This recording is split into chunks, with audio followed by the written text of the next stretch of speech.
Ito na. Yan ang ulam namin for today.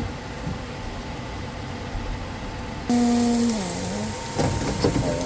Ito yung ulam namin. Yan, guys. Ayun. Maganda. Sarap. Yummy.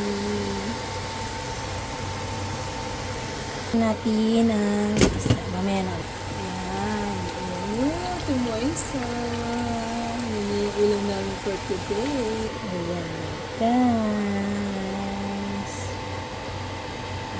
Ulam. Okay na po, guys. Ayan. Para kahit po paano.